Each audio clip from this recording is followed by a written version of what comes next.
I'm going to probably kiss myself watching this Ben Shapiro video as he tries to spin this shit around. Over the weekend, as a gunman killed 5 people and injured 25. Yeah, terrible news because only 5 people died, according to Ben Shapiro. You know what I mean? Like, he's like, terrible news this weekend. Only 5 gay people died. So tragic that my words and the things that I want happened, but not to the degree that I wanted it to happen. 5 at a gay nightclub in Colorado Springs, Colorado. According to the Washington Post, at least 5 people were killed, 25 were injured after a man with a rifle walked into an LGBTQ nightclub here and opened fire, according to law enforcement officials who credited 1 or more clubgoers with subduing the shooter before more people were hurt. The FBI is assisting with the investigation, which officials said is in its early stages. As of Sunday morning, local and federal officials were trying to piece together details about the attack, including what may have led the gunman to the club, the suspect's criminal history, and how the shooter came to possess the weapon the officials say was used in the attack. Charges will probably include first-degree murder, of course, because it is apparently first-degree murder. A patron did tackle the gunman inside the club and prevented him from killing more people. So, obviously, heroic action by somebody who is there to prevent more murder. Nick Greshka is one of the club's co-owners. He said that he and his co-owner had reviewed surveillance video that showed the gunman entering the building and immediately beginning to fire. Apparently, the shooter is a 22-year-old with a, as you would guess, serious history of violent imprecations. A person with the same name, address, and date of birth as the suspect was arrested in June 2021 and charged in connection with making a bomb threat in the Lauriston Ranch community, a suburb of modest single-family homes on the southeastern outskirts of Colorado Springs in El Paso County. According to a sheriff's office report at the time, a woman had called the sheriff's office to say that her son was threatening to hurt her with a homemade bomb and other weapons. According to the report, after a nearly 1-hour standoff, the shooter, or a person with the same name, surrendered without incident. Here's the thing, like, if there's a lot of these, like, violent, mentally ill people running around, don't you think it's better off to, like, make sure that they don't get guns? Because, like, Ben and every Republican loves to turn this around and make it seem like this is just, like, mental illness, okay? Like, this is just totally, like, a unique instance, right? But, like, the violence is directional. So don't you feel, like, even a little bit fucking guilty that you're, like, directing the most psychotic people towards gay people in this way? No, of course not. They don't care. They want more of it. So obviously that's the case. Ben is not going to openly state that in the same way that Matt Walsh will, obviously, but Ben hires Matt Walsh. Ben likes Matt Walsh. Ben talks about gay shit with Matt Walsh. We have the specter of a probably insane person committing a mass murder. The question is how this person got his hands on weaponry. It's like, bro, everyone is fucking insane, dog. Like, what do you mean? Yeah, bro. By the very definition, like, yeah, if you're doing a mass shooting, like, you're an insane person. You're not normal. You're doing something that is abnormal, okay? Like, it's not an argument. Like, I hate when people say that. It's like, yeah, no shit, dude. Wow, that's crazy. You mean to tell me that a guy who fucking shot 5 people is not, you know, the picture definition of mental sanity and mental clarity? That's crazy, man. Like, it's literally an insane thing to do, okay? I'm a pretty fucking mentally ill guy. Okay? I don't run around ever thinking like maybe I should shoot something up. Okay? You gotta be extra fucked up. It's not a fucking argument. It's not anything. You're just literally pointing to something that is unusual. There has never been an instance where people were like, look at this incredibly sane guy who did a mass shooting. This totally sane guy killed fucking 40 people. Like, that's not a thing. This well-adjusted, totally sane guy who paid his taxes, okay, turned around, grabbed the fucking AR-15 and killed 20 people. That's not a thing. And if you recognize that, if you understand that, which we all do, then maybe, you know, there are things that we should be pushing for that make it so that when someone fucking snaps, they are not directed towards a marginalized community like a fucking gay bar because they've watched too much Ben Shapiro broadcast. Or when they fucking snap, they do not have an AR-15 and a fucking pistol that they can easily access after they have been arrested for kidnapping charges a year prior. America is such a fucked nation that when I say something that is so obvious that like 99.999% of the fucking planet would be like, what? Wait, what? This guy got arrested because his mom fucking called the cops saying that he had a homemade bomb. The cops arrested him last year for kidnapping charges, and those charges were then hidden, and that he was able to have a gun. What is going on here? That's crazy. Because it is crazy. It's crazy. And all these fucking dickheads, all that they do on the right, okay? All they do is try to like stop you from thinking about how insane that is. While they simultaneously, make you go, oh yeah, you should kill more gay people, by the way. Like, let's give you some reasons as to why, like making gay people seem like they're fucking groomer pedophiles. Why this person wasn't under psychiatric evaluation. This person was known to law enforcement, is what we are learning. This person had threatened his own family. Again, this is a common thread among mass shooters, is that they threaten members of their own family. This happened obviously at Sandy Hook. This happened also in Parkland. Ben Shapiro saying this is literally like the same energy as like a common thread among mass shooters is that they have guns and they use them and they're unafraid to use said guns in a violent way. Yeah, I know. Yeah, we should do something about it. The pattern here obviously is person with significant violent tendencies known to law enforcement who has threatened members of his own family. That's a good place to start when you're looking. You want to know another common thread among like at least mass shooters in America? Watching Ben Shapiro for some fucking weird reason. Not even just America, North America, like the Quebec mosque shooter who was literally a Ben Shapiro fan. Now, this has not prevented the entire political and media left from immediately determining that what this was probably a conservative Christian who just randomly decided to get up from a church and go murder a bunch of gay people at a gay club. This is the line that is being taken by every member of the left, which is, if you oppose same-sex marriage, or if you don't like Drag Queen Story Hour, or if you think that children should not be indoctrinated into radical gender ideology or into the alternative life. He's like, no, you don't understand. Like, I agree with everything that the shooter most likely agreed to, but also, like, you should still let me say these things because I don't have an AR-15. I'm not shooting up a fucking, gay club. This guy is. Well, he did after watching my videos, but also, like, I think it's totally normal to have these kinds of feelings towards gay people. Just don't act out on them. You could act out on them, actually. You could act out on them, but, you'll be called crazy. But, it's just Ben is a pussy.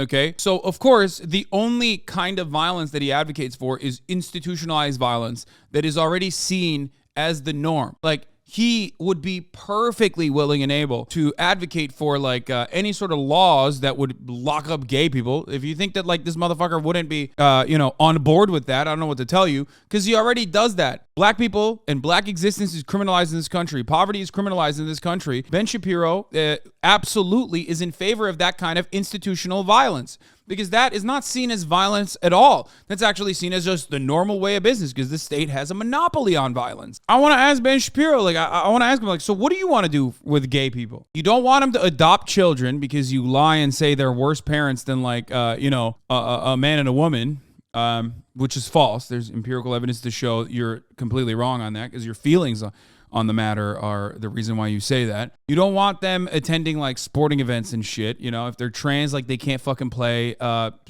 soccer or attend swim meets and shit like that, even though they are a fraction, just like minuscule percentage of the population. You don't want them using like bathrooms and shit. You freak out about that. You talk about that. You are also on board with, the drag queen laws or whatever that fucking Texas is trying to put together, which would actively make it so that, being trans in public is criminalized because of the way that people understand it. And you could definitely expand on that and say being queer in public is criminalized. This will also, of course, impact cis men and women as well, who, much like Ben Shapiro, do not fall in the gender norms, right? I mean, Ben Shapiro has a feminine voice and barely can grow facial hair. He tried it, didn't fucking work out, and is 5'4", the height that is below the average male height. So, he can't grow body hair. How are we supposed to know if he's not a trans person in the vicinity of children in public? We don't know. Maybe he'll go to fucking jail. Of course, he doesn't think he will, but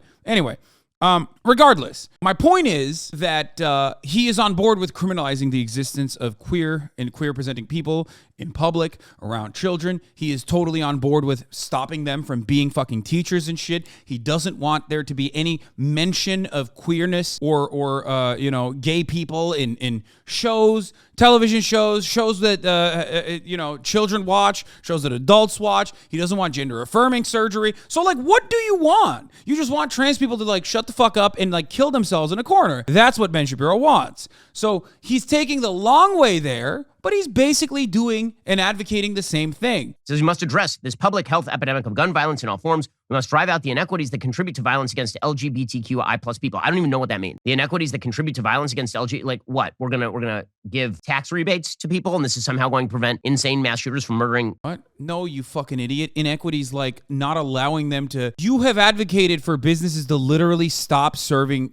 gay and trans people if they choose to wish to not serve them. Like, what do you mean? What are you talking about? That is systemic inequality that you want because you're too big of a pussy to just like outright say it. Like I don't think any business should serve gay and trans people. You're not saying that. So instead you're saying like the government should make it so that people that don't want to fucking serve gay and trans people can discriminate against them. You say it all the time, Ben. That's a thing that you believe, okay? That's a thing that you legitimately believe, that you have advocated for. And the line that is going here is that if you really wish to prevent violence against gay clubs, this means you have to support every element of the progressive agenda, or you are complicit. And this is a game that only gets played by one side of the political aisle. Again and again and again, we see in public life, when there is a threat against a person of the right, when there is an attack by a member of a left-wing organization or an intersectional identity associated with the left against someone else, that we don't tie that to a broader ideology. We don't attempt to suggest that it's the fault of everyone. One, because the amount of like left-wing terror is marginal and ultimately insignificant,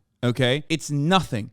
It's like someone being sneezed on in comparison to fucking the overwhelming sea of right-wing, anti-government, white supremacist domestic terror, which is the overwhelming amount of domestic terror and terror in general that happens in the United States of America, okay? That's it. That's the problem. Broader left-wing ideology is literally Medicare for all, okay? Expanding benefits and entitlements. Like, that's it. Broader right-wing ideology, or the most important parts of right-wing ideology, are literally murdering trans people. You already dominate the political sphere. So, of course, you look for new things to come across like unique. You look for new avenues to conquer. That's why you get increasingly more unhinged. That's why you constantly fucking talk about trans people. That's the issue. Instead, we say, well, that's an individual and he believes an extreme thing, and that person ought to be ostracized. I need examples, man. He's gonna fucking say the congressional shooting, like the baseball shooting, and the guy was apparently like a Bernie Sanders. The guy who shot Steve Scalise in the ass was like a Bernie Sanders guy. You know, it's like, bro, Bernie Sanders is not running a campaign of fucking killing Steven Scalise in the same way that Matt Walsh is literally running a campaign of killing trans people. The one incident that you pointed to. The one incident that you point to is literally like not even anywhere near comparable, okay? The left gets like 1 out of 900 examples. And Ben's like, wow, that's really fucked up that they did that. But when it comes to the right, then the idea is that if a person who we don't even know what his views are on any of this stuff yet, even if it turns out this person has a manifesto that is wildly, horrifically anti-gay, for example, does that mean that everybody who believes that same-sex marriage is wrong? Yes, they're morally culpable. Yes, you are normalizing it. Yes, you more than like the random fucking dumbass grandma in Kentucky, though, obviously. I'm not saying that like the random dumbass grandma in Kentucky is responsible for this kind of anti-LGBT violence, but you are, because you use your platform to legitimize that kind of attitude. You literally try to arm people with talking points so they can be the most annoying shitheads in every fucking group. Societally approved same-sex marriage is wrong. Does that mean everybody is now guilty for a person who goes and shoots up No, but you are, because your goal is to create more people like this fucking shooter. That's the ultimate goal. Your goal isn't to like what I want to ask what Ben's point is. Like when he talks about like all this like gay shit, okay? When he's literally at the cutting edge of like whatever the fuck trans people are doing, okay? Because Ben knows he's literally watching like a goddamn hawk, okay? I don't know what the fuck's happening in the trans world. Trans people don't know what the fuck's happening in the trans world. Ben knows, though, because he's watching like a fucking hawk, so we can cut videos about how, ooh, this is what the trans are doing now. The big trans industry, what are they up to, okay? Monitoring this shit like a fucking hawk. Why does he do that? What is the reason? That he's just obsessed because he likes, trans porn and can't come to terms with that and thinks that that's somehow like gay or indecent. You know what I mean? Is that what it is? I don't know. This sort of game is really ugly. It's really hideous. And again, it is only played by one side of the political aisle. I've been saying for my entire career, as far as I'm aware, that when you have an act of violence and the person who commits that act of violence is a whack job who is misinterpreting the words of... Dog, every person that does acts of violence like this are whack jobs. Like, it doesn't matter. That doesn't... A movement or a politician, that person is not reflective of the movement or politician. When a Black Lives Matter fellow traveler murders Dallas police officers in 2015, that is not the fault of Barack Obama.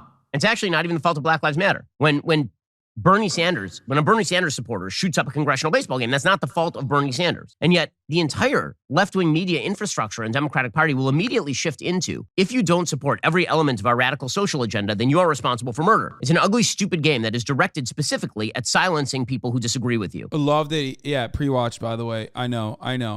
He had to come up with 2 times where you could like point to the left. You know what I mean? That's awesome. Meanwhile, El Paso happened under Trump. Fucking the Buffalo grocery store was shot up not that long ago. There are so many examples of like right-wing terror, right-wing anti-Semitic terror, right-wing anti-black terror. Also, the main difference is Bernie Sanders is not running around saying you should shoot Stephen Scalise, but Matt Walsh is. Okay, Matt Walsh is like very clearly stating that like your targets should be not only just like trans people, but also even institutions that serve trans people, like children's hospitals. Matt Walsh, Tucker Carlson, Shia Raichik, the psychotic, unhinged weirdo that runs the Libs of TikTok account, Shia Raichik. Okay, these are people who are in the exact same way responsible for all the anti-trans and anti-gay violence that happens in this fucking country, in the same way that Rush Limbaugh, or not Rush Limbaugh, fucking Bill O'Reilly was responsible for the doctor that performed abortions, Tiller, the baby killer. That's what Bill O'Reilly called him over and over again. And then one of his fucking psychotic fans went and shot and murdered him. So the idea here is that this is tied to a broader movement. And you again see this over and over again from the left. So Alexandra Ocasio-Cortez being irrepressibly foolish. She had a series of tweets on this. So Lauren Boebert, who represents this area, she tweeted out, "The news out of Colorado Springs is absolutely awful. This morning, the victims and their families are in my prayers. The lawless violence needs to end and end quickly," which is a fine statement. There's nothing wrong with that statement. AOC immediately tweeted, "Lauren Boebert, you have played a major role in elevating anti-LGBT plus hate rhetoric and anti-trans lies while spending your time in Congress blocking even the most common sense gun safety laws. You don't get to thoughts and prayers your way out of this. Look inward and change. Unless you reflect the progressive ideology of AOC, you are responsible for murder." I mean, yeah, she's not even just saying that your anti-LGBT rhetoric is like commonly shared by this fucking dickhead in Colorado, most likely, who went and killed gay and trans people in a fucking gay nightclub. But also, you're giving them the tools to be able to commit such unjustifiable acts of violence by routinely allowing guns to be fucking flooded in the marketplace. And psychos like that, even if they are unique, okay, even if this is a once-in-a-lifetime type of fucking sicko, even if this is a once-in-a-lifetime sicko, why make it so easy for that person to be able to get a fucking gun? So again, if you say that boys are boys and girls are girls, and if you say that we should not surgically mutilate 16-year-old girls who wrongly believe they are boys, this means that you are complicit in a person who had a history of threatening his own mother with a bomb, shooting a bunch of gay people in a nightclub in Colorado Springs. This is the take from AOC. And then she broadened this out. She said, "After Trump elevated anti-immigrant and anti-Latino rhetoric, we had the deadliest anti-Latino shooting in modern history." That's true. That literally happened. Yeah, El Paso. That happened. The shooter straight up said, "I am traveling to El Paso to kill as many Mexicans as I can." Totally fucking, we cast that aside for some weird reason. Like, that guy drove for hours, okay, across the state of Texas to go kill as many fucking Mexicans as he could. He said, El Paso is where they are. I'm going to go there to a Walmart and I'm going to shoot it up. We just brushed that aside. After anti-Asian hate with COVID, Atlanta, Tree of Life, Emmanuel AME, Buffalo, and now after an LGBT plus campaign, anti-LGBT plus campaign, Colorado Springs. Connect the dots, GOP. Well, the problem is that those dots don't connect. I mean, first of all, the quote-unquote anti-Asian hate attack in Atlanta. Why did he pass El Paso? Wait, Ben, why did you... Wait. Why did Ben just jump over... Why did he skip over the biggest anti-Latino crime, hate crime committed on U.S. soil in recent years? Why didn't he fucking mention that? Maybe he will. Atlanta was directed against sex workers, right? That's what it was. That makes it okay. You're right, because sex workers actually are super promoted and super protected. So that's, unless he's trying to say that it's okay that it was towards sex workers, because that's really interesting. And when she suggests that Emmanuel AME is the fault of Donald Trump, which is what she's suggesting there, Emmanuel AME happened, I checked the day after Donald Trump announced for the presidency. He was not there's no relationship there. When it comes to the Buffalo... Bro, she didn't just say Donald Trump. She said GOP. Is Donald Trump responsible for the singular? Is Donald Trump responsible for racism in the Republican Party? Is that what you're saying? What the fuck? The Buffalo shooter, in his manifesto, why is Ben not bringing up El Paso? Why did he skip over El Paso? actively dissociates from Trump. If we're going to talk about anti-LGBT... Wait, dog, are you fucking joking? Talk about the synagogue shooting. He was on Gab, free speech platform, openly stating that the only reason why he didn't like Donald Trump any longer was because he was capitulating to the fucking Jews. That's what he said. He was just more right-wing than Trump. Trump wasn't right-wing enough. Same with the fucking Buffalo kid. These guys literally were like, no, we like Trump. We just, wish he was more brutal and more violent. Kind of like you, Ben. You sometimes say that too, No different. Why hasn't he brought up the El Paso thing? And also, another quick question I have for Ben Shapiro. Don't you hate anti-Semitism? You literally talk about anti-Semitism regularly as an Orthodox Jewish man. Why is it so bad? If people are just routinely anti-Semitic and then some anti-Semitic violence happens, you can kind of connect the dots between the two things, right? If you have the skills in comprehending that letting anti-Semitic rhetoric fester in mainstream media could, create anti-Semitic violence, then you should probably understand that, the exact same thing can happen to Latino people and black people, gay and trans people. Interesting, though. Orlando Pulse nightclub shooting was not connected with quote-unquote right-wing rhetoric. It was connected with a person who appeared to be a radical Muslim. Yeah, no, it was. That is right-wing. Being a fundamentalist Muslim is right-wing, Ben. That is literally what that is. What the fuck? Yo, Ben's like radical Islam, famously left-wing. Fundamentalist Muslims are famously left-wing. They love gay people and trans people and women, like ISIS. Bro, so much of this revolves around how Ben unironically just thinks and openly says that if you're not white, then you have no capacity to be a good Christian person. You know what I mean? Like if white people are preaching the exact same shit that like someone at ISIS is preaching or someone at Taliban is preaching, they're good, Taliban bad. That's it. Like the only dots that connect here are that law enforcement has all of these people on their screen and they miss every single one of them. That's the dot that apparently needs to be connected. But again, the idea here from AOC and company is always and forever that if something terrible happens, then we can connect it to our political opponents.